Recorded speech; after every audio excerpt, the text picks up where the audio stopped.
दोस्तों नमस्कार। Scholars study centre में आपका हार्दिक स्वागत है और आप देख रहे हैं the third I daily newspaper editorial show में आपका अपना होस्ट सतपाल गोदारा। आज हम एडिटोरियल पढ़ने वाले हैं तो द हिंदू से जो लिया गया आर्टिकल है और आज का विषय है लैंडस्लाइड। उत्तराखंड में आप देख रहे हैं कि वह लैंड सबसिस्टेंस के कुछ इंसिडेंट हो रहे हैं, तो उनके क्या कारण हैं, वास्तविक कारण क्या है, क्या ये मैन मेड प्रॉब्लम है या एक गॉड एक्ट है। तो आइए देखते हैं एडिटर्स का आज के आर्टिकल में क्या विचार है। और इस आर्टिकल के अंदर हम सीखने वाले हैं इंग्लिश वोकेब, न्यू वर्ड्स, जिसमें खास रहेगा आज आपका IPA इंटरनेशनल फोनेटिक प्रोनाउंसिएशन। तो हम न केवल नई वोकेब सीखेंगे बल्कि उसका पार्ट्स ऑफ स्पीच भी जानेंगे, साथ ही साथ उसका करेक्ट उच्चारण कैसे करें, इस बात का भी आज विशेष ध्यान रखा गया है। तो आपकी बेहद मांग पर ने इंग्लिश में उसका प्रोनाउंसिएशन दिया है तो साथ में उसको बताया भी जाएगा। तो आओ शुरू करते हैं आज का सेशन। द हिंदू से लिया गया है। एज यूजुअल आप द हिंदू के वेबसाइट पे जाएंगे तो वहां पर आपको एडिटोरियल्स एंड ओपिनियन पे ये आर्टिकल मिल जाएगा और इस आर्टिकल को अपने देखते हैं। और इसकी वोकैब में आज पहला शब्द है वो है क्लेमेटियस। आप जानते हैं कैलेमिटी, कैलेमिटी शब्द से बना है क्लेमिटी। कैलेमिटी का मतलब होता है आपदा। आपदा कोई संकट आ जाता है, कैलेमिटी आ गई, डिजास्टर आ गई, तो उसे अपने आफत को बोलते हैं कैलेमिटी। कैलेमिटी से क्लेमिटी बना है। अब आप ये देखेंगे पहले अपना मेन शब्द है, उसके बाद में जब प्रोनाउंसिएशन लिखा जाता है तो वो हमेशा दो तिरछी लाइनों में स्लैश में लिखा जाता है। तो ये IPA इंटरनेशनल फोनेटिक एसोसिएशन होती है। तो सभी देशों में लोगों का बोलने का क्या है, शब्दों को बोलने का उच्चारण का तरीका अलग अलग होता है। तो उसमें एक रूपता लाने के लिए जैसे प्लांट्स के नेम होते हैं, एनिमल्स के, तो उसके लिए जो वैज्ञानिक नाम रखे जाते हैं, तो ठीक उसी तरह से उच्चारण में एक रूपता लाने के लिए इंटरनेशनल फोनेटिक एसोसिएशन है, तो वो एक स्टैंडर्ड उच्चारण माना जाता है। तो इसे सभी देशों में समान रूप से प्रयोग में लिया जा सके, ताकि इंडियन का, चाइनीज का, जापानीज का, ब्रिटिश का, अमेरिकन का अलग अलग जो प्रोनाउंसिएशन है, एक्सेंट है, उसमें ज्यादा वेरिएशन नहीं हो। तो IPA है जो इंटरनेशनली सभी देशों में काम में लिया जाता है। तो अगर आप इंग्लिश बोलना चाहते हैं और आप चाहते हैं कि उसका इंटरनेशनल स्टैंडर्ड हो जो सभी देशों के नागरिक समझ सकें, तो हमें IPA प्रोनाउंसिएशन उच्चारण को फॉलो करना चाहिए। तो ये जो स्लैश लाइन में लिखा होगा ये आपका उच्चारण होगा, उसका क्या होगा, उच्चारण। उच्चारण को इंग्लिश में बोलते हैं प्रोनाउंसिएशन। और उसके बाद में उसका पार्ट ऑफ स्पीच आपको यहाँ बताया जाएगा कि वो पार्ट्स ऑफ स्पीच कौन सा है। तो ये आपके एग्जाम पॉइंट ऑफ व्यू से ये चीज इंपॉर्टेंट हो जाएगी। तो आप पार्ट ऑफ स्पीच पहचानना सीख सकते हैं यहाँ से कि वो नाउन है, एडजेक्टिव है, एडवर्ब है या प्रीपोजिशन है। तो इस तरह से पार्ट्स ऑफ स्पीच आपको बता दिया जाएगा। और लास्ट में आपका उसका वर्ड मीनिंग आता है हिंदी और इंग्लिश में। और सिमिलर वर्ड आपको सिनोनिम के रूप में दिए जा रहे हैं, ऑपोजिट वर्ड आपको एंटोनिम के रूप में दिए जा रहे हैं, एक आपको सेंटेंस में यूज दिया जा रहा है, तो वाक्य में प्रयोग है। तो कोई भी नया शब्द सीखते हैं, अगर हम उसको काम में लेते हैं तो वो हमारे अच्छी तरह समझ में आ जाता है। आओ फ्रेंड्स करते हैं शुरू। सो पहला है क्लेमेटियस। क्लेमेटियस एडजेक्टिव है नुकसानदेह, हानिकारक, हानि पहुंचाने वाला। इन्वॉल्विंग कैलेमिटी जिसमें कोई आफत, आपदा, डिजास्टर शामिल हो। कैटास्ट्रोफिक और डिजास्ट्रियस तो जिसमें घोर संकट आ जाए, कोई ऐसा व्यवधान आ जाए, तो बहुत बड़ी आपदा होती है। तो डायर, ट्रेजिक, फैटल और रुइनियस ये इसके सिमिलर वर्ड हो गए। रुइन होता है बर्बाद करना, तो रुइन से रुइनियस बना हुआ है। फैटल होता है घातक, ट्रेजिक दुखदाई जिसका अंत दुखद हो, और डायर है जो संकट में डालने वाला। एंटोनिमस हो गया गुड जो अच्छा हो, एडवांटेजियस जिससे कोई लाभ हो। तो एडवांटेज से एडवांटेजियस वो यूज लगाने से इसका नेक्स्ट सिमिलर वर्ड बन जाता है। Such calamitous events as fires, hurricane and floods. Example देखो, क्लेमेटियस चीजें, आपदापूर्ण, संकटपूर्ण, जो हमारी नुकसानदेह घटनाएं क्या क्या हो सकती है। तो सच calamitous events as a fire, आग लगने की घटना है, एक आपदा हो सकती है। हरिकेन, तूफान है इस तरह के, या आपकी बाढ़ आती है, फ्लड आती है। ये सब कैसे इवेंट होते हैं, इंसिडेंट होते हैं। ये इवेंट की बजाय इंसिडेंट होना चाहिए यहाँ पर। तो ये इंसिडेंट्स होते हैं, ये क्या होते हैं, इंसिडेंट्स होते हैं, क्लेमेटियस इंसिडेंट्स हैं ये। तो संकटपूर्ण घटनाएं हैं, ये नेचुरल हो सकती हैं या मैनमेड भी हो सकती हैं। आज का नेक्स्ट वर्ड है रिफ्यूज।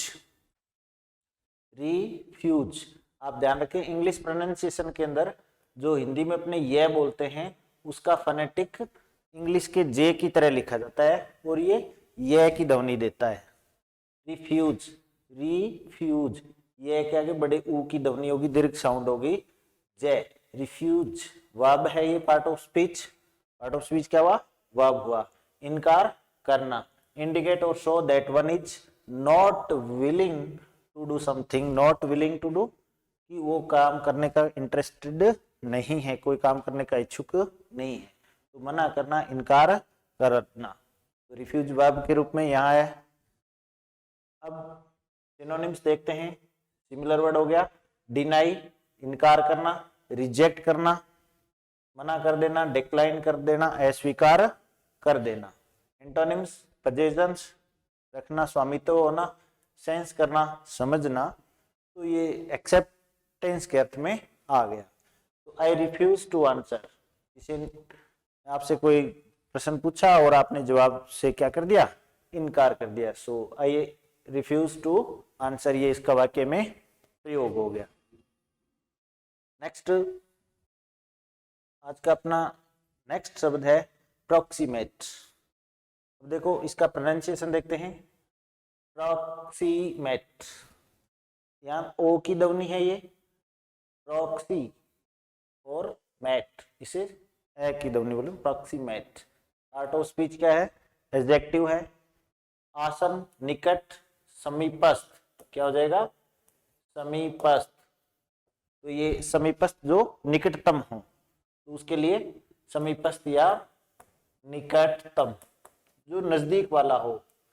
तो specially of the cause of something, खास तौर से किसी चीज के कारण का, कि निकटतम कारण क्या हो सकता है। क्लोजेस्ट इन रिलेशनशिप, संबंध में निकट का, कारण में निकट का।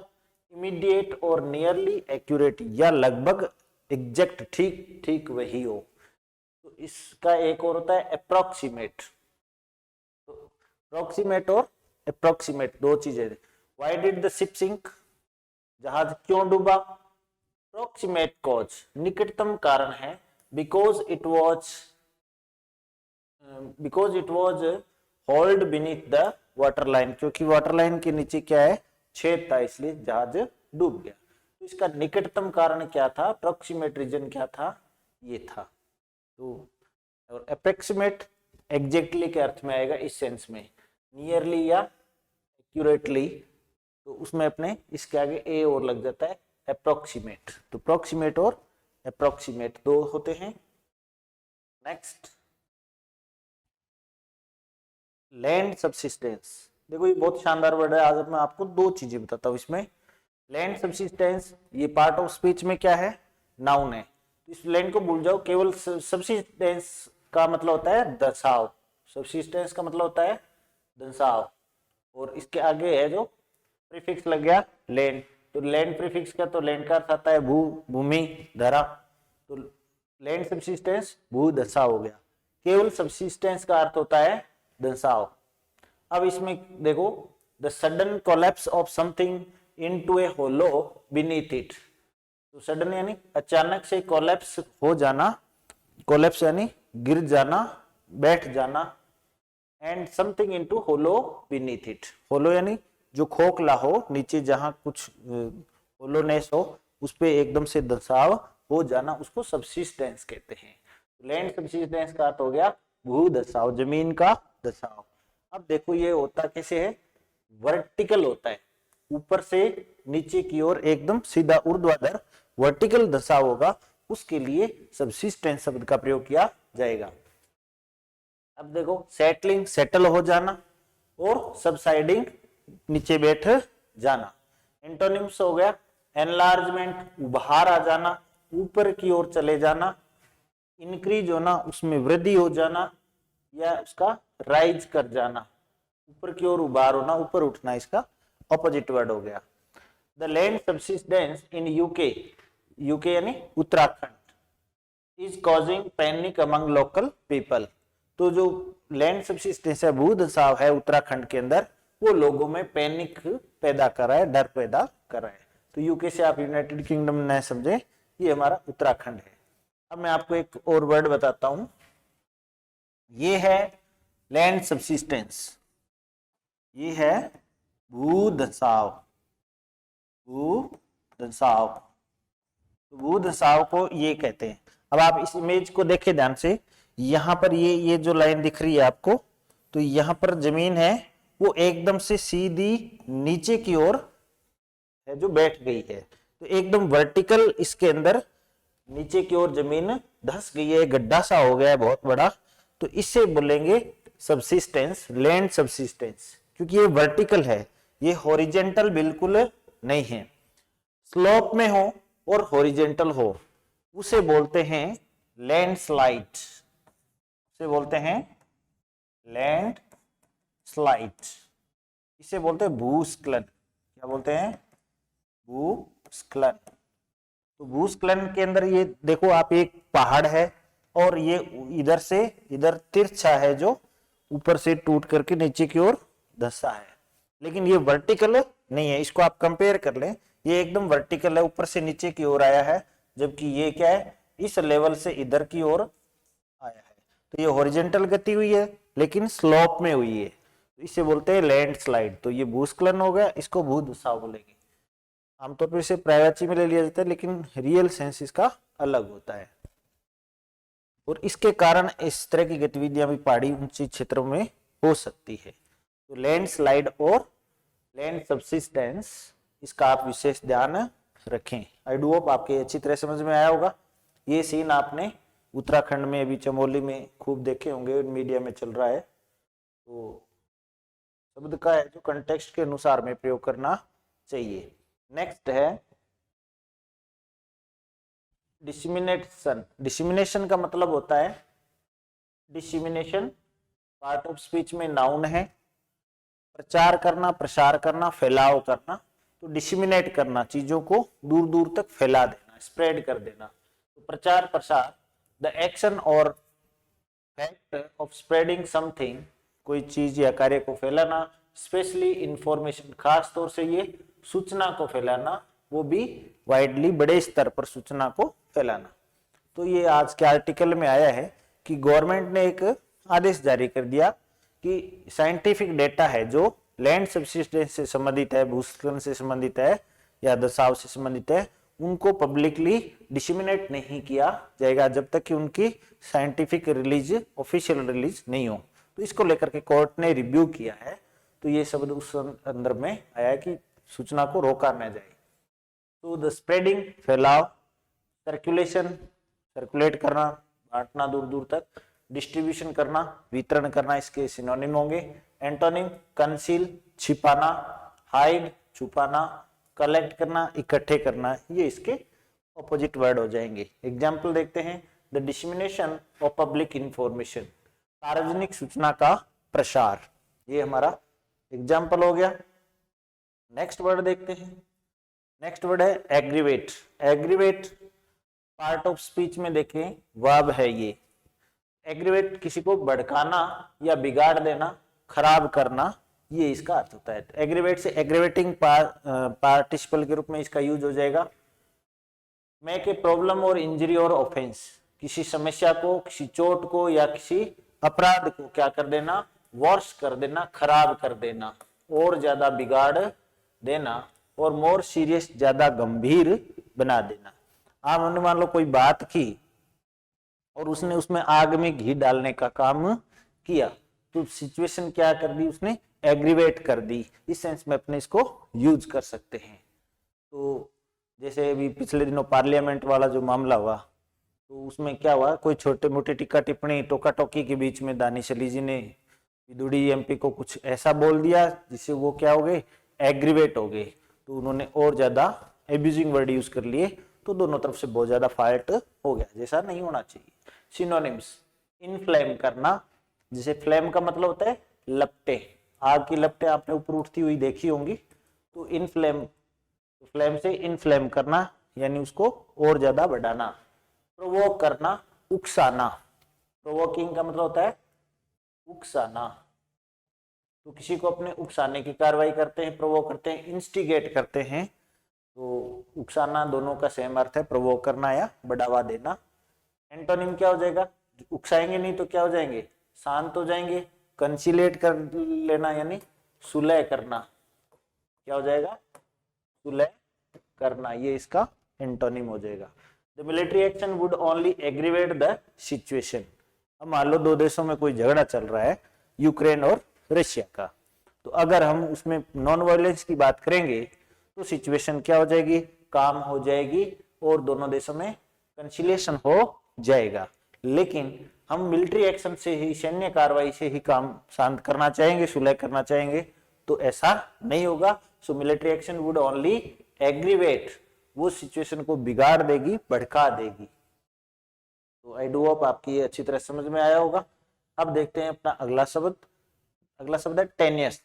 टेनियस देखिए, टेनियस, वो वापस इसमें देखो ये की जब साउंड आती है तो ये ऐसे लिखा जाता है, ध्यान रखिए, टेनियस। टेनियस एडजेक्टिव है, तुच्छ, कमजोर, वीक। तो कमजोरी के अर्थ में, वीक के अर्थ में इसको लिया जाता है एडजेक्टिव के रूप में। सिनोनिम्स हो जाएगा स्लाइट, हल्का है, जो हल्का होगा वो कमजोर होगा, वीक और इनसब्सटेंशियल, ज्यादा सब्सटेंशियल नहीं हो, कम महत्वपूर्ण हो तत्व जिसका। कन्विंसिंग, जो मजबूत हो, विश्वसनीय हो, सब्सटेंशियल हो या स्ट्रॉन्ग हो, तो इसके एंटोनिम होंगे। The police have only found a tenuous connection between the two robbers. मान लो दो डाकू को पकड़ा गया और इन दोनों के अंदर आपस में जो लिंक है वो क्या था, बहुत ही कमजोर था। तो टेनियस कनेक्शन, एक वीक, फीबल, स्लाइट कनेक्शन पाया गया कि आपस में दोनों मिले हुए नहीं है, रॉबर्स यानी लुटेरे, डाकू। Next, geology.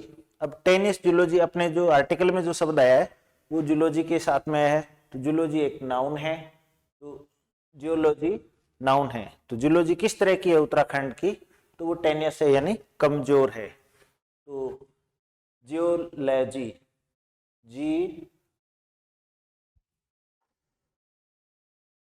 जियोलॉजी क्या पढ़ेंगे, जियोलॉजी। जियोलॉजी नाउन है, तो ये प्रोनाउंसिएशन हो गया, पार्ट ऑफ स्पीच में नाउन है।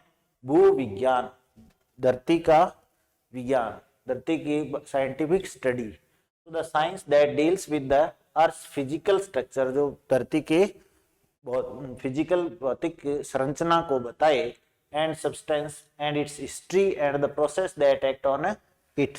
तो इसकी निर्माण की प्रक्रिया है जो पूरी धरती की स्ट्रक्चर के बारे में बताई जाए, इसका अध्ययन जिस साइंस की शाखा में किया जाता है उसे जियोलॉजी कहते हैं।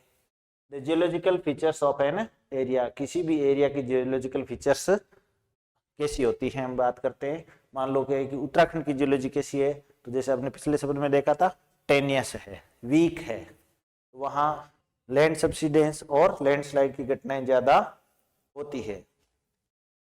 नेक्स्ट वर्ड है इनकमेंट। इनकमेंट एडजेक्टिव है, विशेषण है, ये वर्ड पार्ट ऑफ स्पीच में एडजेक्टिव हो गया।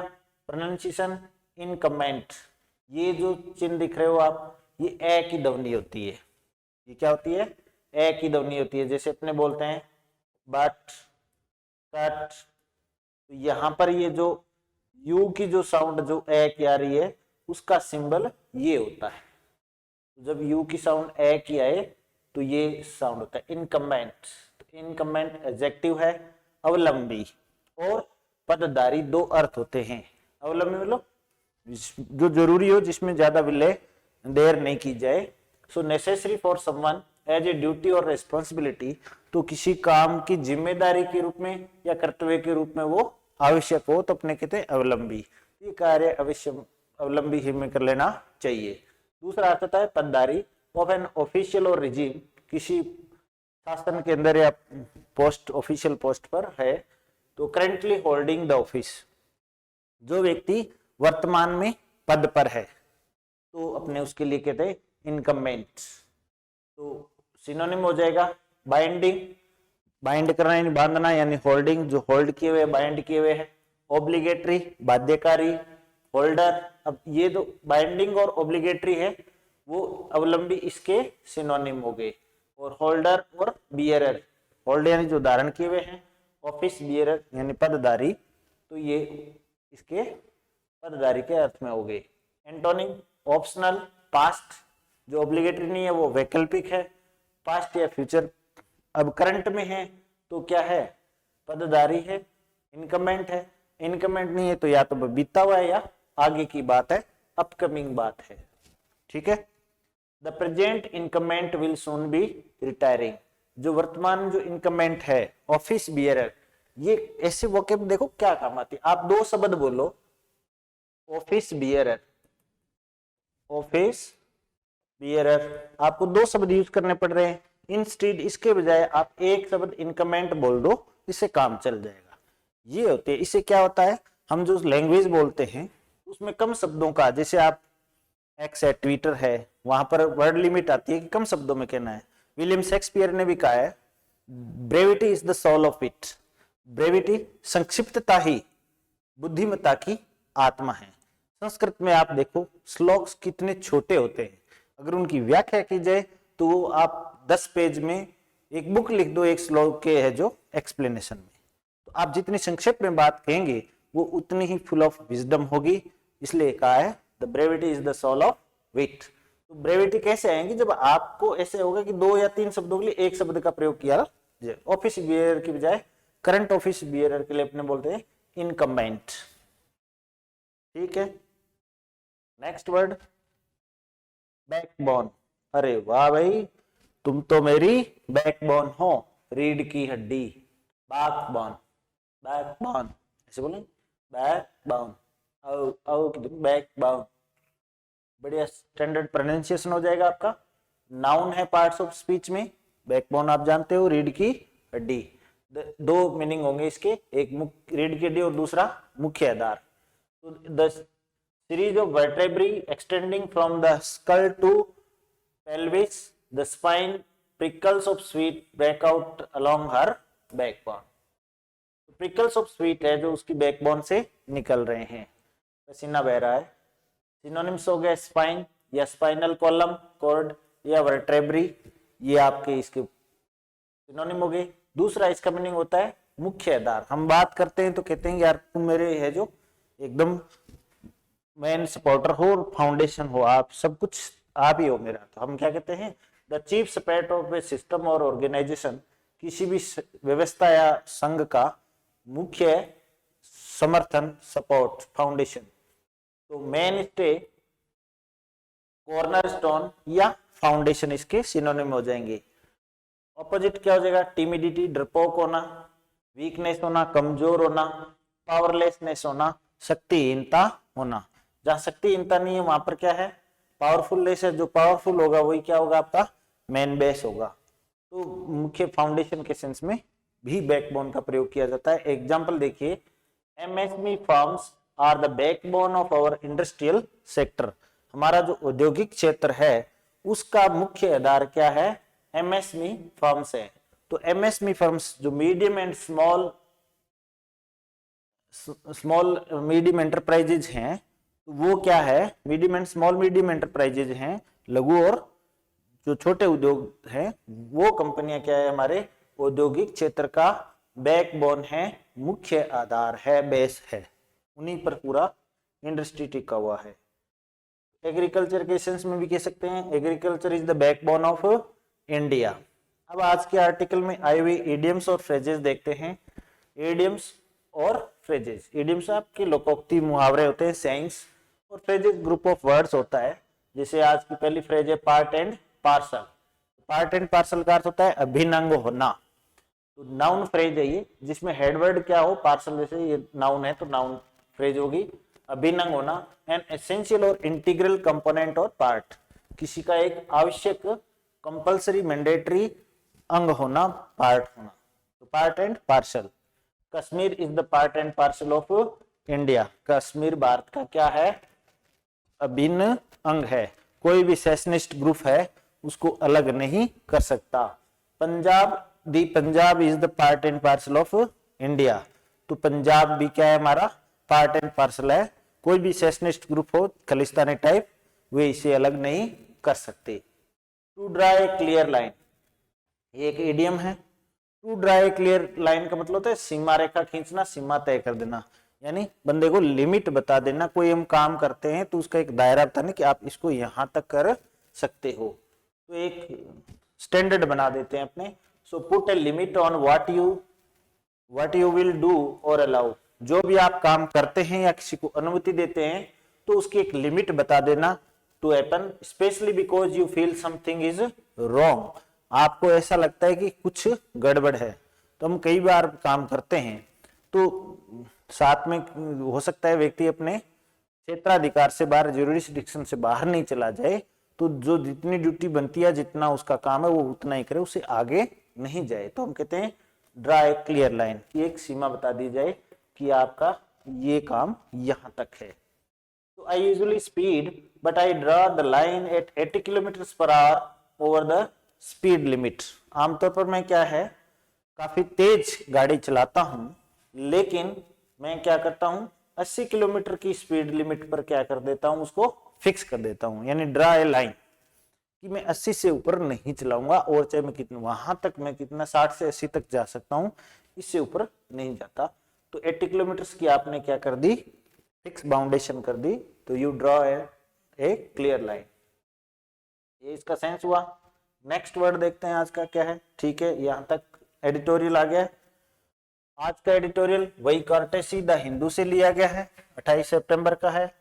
ड्राइंग द लाइन, यही है सीमाएं तय करना, यानी कि drawing the line on the information and risk underlying infrastructure development in Uttarakhand. Uttarakhand राज्य के अंदर विकास और आधारभूत संरचनाओं में जो निहित जोखिम है उनकी सूचना पर यह आर्टिकल है। तो information and risk underlying infrastructure development in Uttarakhand, तो सूचनाएं क्या है और जोखिम क्या है।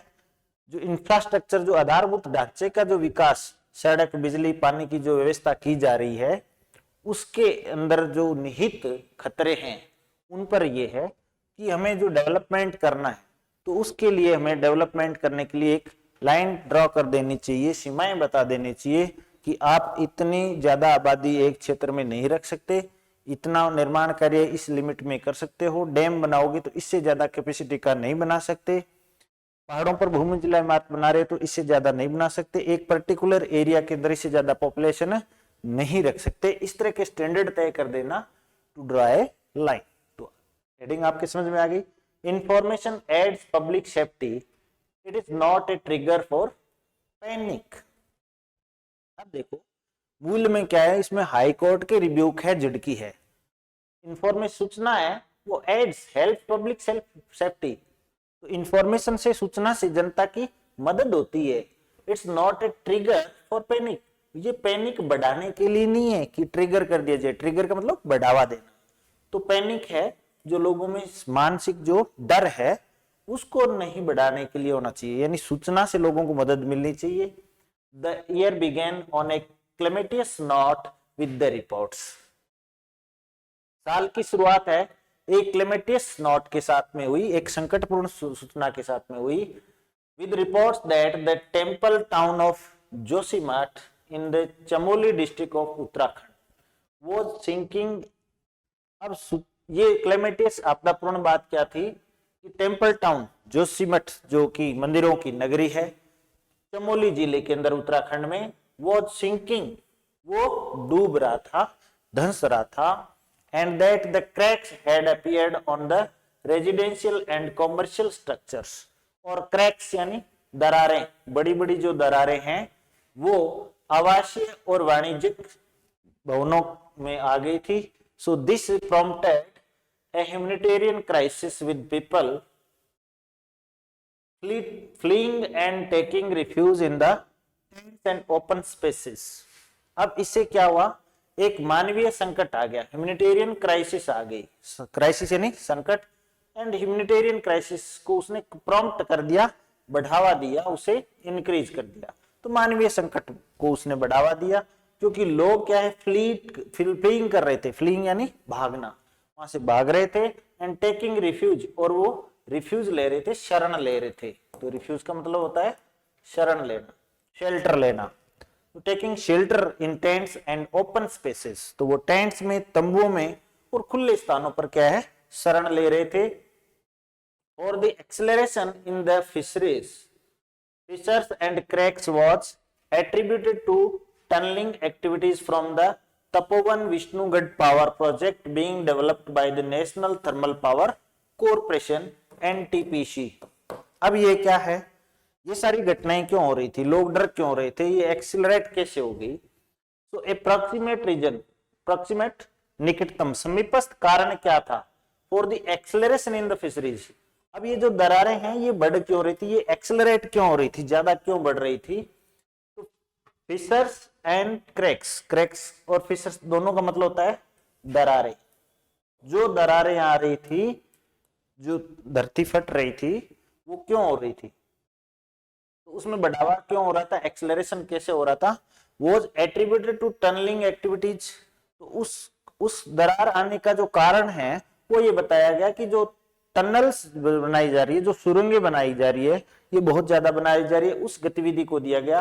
कहां पर, तपोवन विष्णुगढ़ पावर प्रोजेक्ट में। तपोवन विष्णुगढ़ के अंदर एक NTPC national Thermal Power corporation है जो बिजली बनाने का संयंत्र लगा रहा है, तो उसको कारण बताया गया। आगे देखें क्या ये ही कारण था। देयर वर ऑल्सो कंसर्न्स, कुछ ऐसी बातें भी थी, on whether the ground water depletion, की ऐसी चिंताएं भी जाहिर की गई कि क्या ये जो लैंड सबसिस्टेंस हो रहा है वो भूजल के, ग्राउंड वाटर का मतलब भूजल, डिप्लेशन, डिप्लेशन यानी ह्रास या कमी, तो भूजल जो नीचे गिर रहा है तो उसके कारण हो रहा है, और या इंक्रीज्ड अर्बनाइजेशन, या ये बढ़े हुए शहरीकरण के कारण।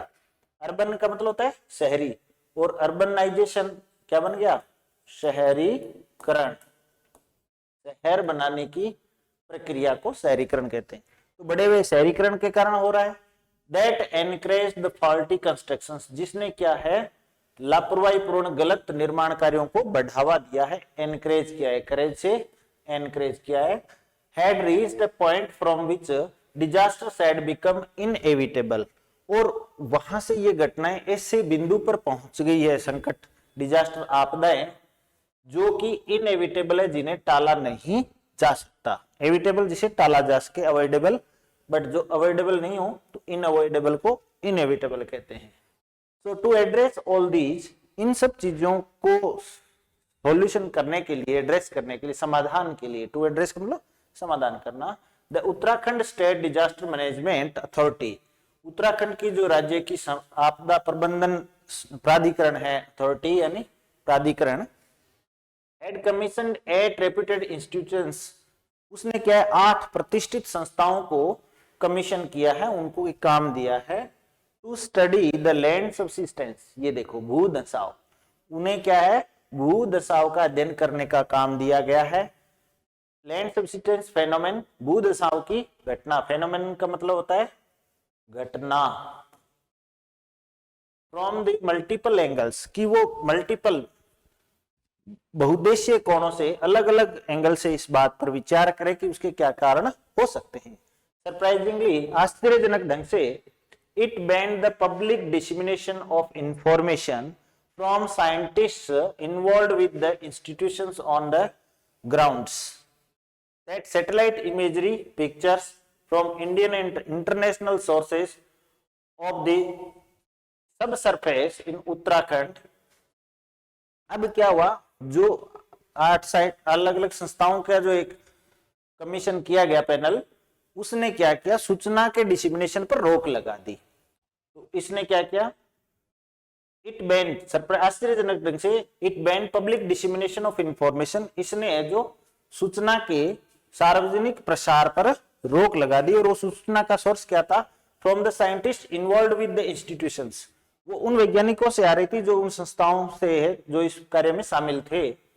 On the ground that satellite imagery pictures, उन जो सैटेलाइट पिक्चर्स आ रही थी उनके माध्यम से सूचना आ रही थी from Indian and international sources, भारतीय और विदेशी स्रोतों से, जैसे इसरो, नासा आदि। End of the surface in Uttarakhand and were aggravating panic, और ये क्या कर रही थी? बिगाड़ रही थी, एग्रीवेट कर रही थी, एक्सेलरेट कर रही थी, उस पैनिक को, उस डर को बढ़ा रही थी। And that the information was to be shared only after it was cleared by the centre, और इस सूचना को तभी शेयर किया जा सकता था जब इसे केंद्र द्वारा क्लियरेंस मिल जाए, यानी सेंट्रल गवर्नमेंट ने एक तरह की सेंसरशिप यहाँ पर कर दी गई थी कि साइंटिस्ट से जो डेटा और इंफॉर्मेशन आ रही है आप मीडिया में नहीं दोगे, पहले सेंटर से क्लियरेंस लोगे, उसके बाद उस इंफॉर्मेशन को डिसमिनेट किया जाएगा, ये यहाँ पर कहना चाहता है। तो next word is the net result of this is that, और इसका जो नेट सकल जो परिणाम आया, that despite reports of all institutions being available for months, कि despite यानी के बावजूद, जो सभी संस्थाओं की रिपोर्ट्स हैं वो कई महीनों से उपलब्ध है, अवेलेबल है, उसके बावजूद it took a strong rebuke from the High Court of Uttarakhand, Uttarakhand के हाई कोर्ट से सरकार को इस मामले में रिब्यूक मिला। रिब्यूक यानी झिड़की, फटकार, रिब्यूक मिला, उसने स्कॉल्ड किया, उसको क्या किया? स्कॉल्ड किया। तो रिब्यूक का उल्टा क्या होगा? सॉरी, सिनोनिम क्या हुआ? स्कॉल्ड, डांटना, फटकारना, और ऑपोजिट होता है प्रेज करना, एप्रिशिएट करना। तो रिब्यूक यानी स्कॉल्ड। तो हाई कोर्ट ने क्या किया? गवर्नमेंट को स्कॉल्ड किया, डांटा। And the last week for the state authorities, और राज्य की अथॉरिटीज को भी, to make this information public, और कहा कि आप इस सूचना को पब्लिक कर दो, सार्वजनिक कर दो, छुपाओ मत। दो दीज रिपोर्ट्स आर टेक्निकल, यद्यपि ये रिपोर्ट्स क्या है? टेक्निकल है, क्योंकि इसमें हाइड्रोलॉजिकल डाटा भी है और उसमें अर्थ से रिलेटेड भी है, जो जियोलॉजिकल डाटा भी है। तो दे रिएटरेट, वे इस बात को बलपूर्वक कहती है कि what has been known about the risks underlying infrastructure development in Uttarakhand, कि इसके अंदर जो भी सूचना है, जो इंफ्रास्ट्रक्चर डेवलपमेंट से संबंधित जो निहित बातें हैं, अंडरलाइंग बातें हैं, वे इसके अंदर है और वो टेक्निकल हैं, तो आम जनता के से समझ में नहीं आएगी। So the central building research institute Roorkee, जो रुड़की का केंद्रीय भवन अनुसंधान केंद्र है, फॉर इंस्टेंस, उदाहरण के लिए, पॉइंटेड आउट, उसने इस बात को पॉइंट आउट किया, इंगित किया, that 99% of the construction in the region didn't comply with यानी से तालमेल करना, के अनुरूप होना, comply with the mandatory building codes. तो रुड़की ने यह बताया, जो रुड़की का जो केंद्रीय भवन अनुसंधान केंद्र है, उसने रिपोर्ट दी कि उदाहरण के लिए 99% लगभग सभी जो निर्माण कार्य है इस क्षेत्र के अंदर, चमोली डिस्ट्रिक्ट के सारे जो भवन निर्माण की जो गाइडलाइंस हैं उसके साथ में कंप्लाई नहीं करते, उनके अनुरूप नहीं है, और वो गाइडलाइन सबके लिए मैंडेटरी है, यानी ये सीधी सी प्रशासनिक लापरवाही है। और the national institute of hydrology, जो राष्ट्रीय जो जल अनुसंधान केंद्र है रुड़की, इन इट्स रिपोर्ट, उसने भी अपनी रिपोर्ट दी है, said that the network of springs, drainage systems and the areas of subsidence may influence land subsidence and there was a need to monitor them। तो हाइड्रोलॉजिकल डिपार्टमेंट की report क्या है कि जितने भी स्प्रिंग्स हैं अर्थ के अंदर स्ट्रक्चर में, या जितने भी ड्रेनेज हैं, नदी नाले हैं, और जो एरियाज ऑफ सबसिस्टेंस है, जहां भूदशाव का जो क्षेत्र है, ये सब इन्फ्लुएंस कर सकते हैं और सबसिस्टेंस की, लैंड सबसिस्टेंस की घटनाएं बढ़ सकती हैं, और there was a need to monitor them, और इन सब को मॉनिटर करने की, इन पर निगरानी रखने की आवश्यकता है। नेक्स्ट, ओवरऑल, कुल मिलाकर के, ओवरऑल मतलब कुल मिलाकर के, सकल रूप से, तो collectively, cumulatively, overall, the tenuous geology, tenuous weak, ये जो वीक कमजोर जो जियोलॉजी है, made city like infrastructure projects risky, तो जो कमजोर भूगर्भ है यहाँ का, उसने जो शहरी प्रोजेक्ट है उनको क्या जोखिमपूर्ण बना दिया, रिस्की बना दिया। And strict town planning and construction measures were necessary to minimise the risk from accidents and loss of lives. अगर हमें जीवन की रक्षा करनी है, लॉस ऑफ लाइफ बचाना है और ऐसी घटनाओं को बचाना, रोकना है, इसका जोखिम कम करना है, मिनिमाइज करना है, तो क्या हुआ, स्ट्रिक्ट प्लानिंग और कंस्ट्रक्शन मेजर्स है, यानी कंस्ट्रक्शन संबंधी जो उपबंध है, प्रावधान है, और टाउन प्लानिंग है, शहरी जो नियोजन है, उसको सख्ती से लागू करना पड़ेगा। While there is a legitimate case for ensuring that citizens in the hill states are not denied basic amenities and opportunities for material advancements, अब इसके साथ एक जनता के हित की बात भी है। अब ऐसा करते समय एक लेजिटिमेट मीन्स वैलिड, वैध, लेजिटिमेट का मतलब होता है वैलिड, वैध, लेजिटिमेट एक वैध कारण भी है, जायज कारण भी है। Legitimate case for ensuring that, इस बात को सुनिश्चित करने के लिए कि citizens in the hill states, जो हिली पहाड़ी जो राज्यों के अंदर जो लोग रहते हैं, उनको बेसिक एमिनिटीज, आधारभूत सुविधाएं, एमिनिटीज का मतलब क्या होता है, सुविधाएं, जो पब्लिक के लिए बिजली की, सड़क की, जल की जो सुविधाएं हैं, उनसे है जो उन्हें डिनाई नहीं किया जाए, इनकार नहीं किया जाए, रिफ्यूज नहीं किया जाए, एंड अपॉर्चुनिटीज, उन अवसरों से वंचित नहीं किया जाए, फॉर मटेरियल एडवांसमेंट, भौतिक प्रगति के लिए जो अन्य राज्यों के लोगों को मिल रही है।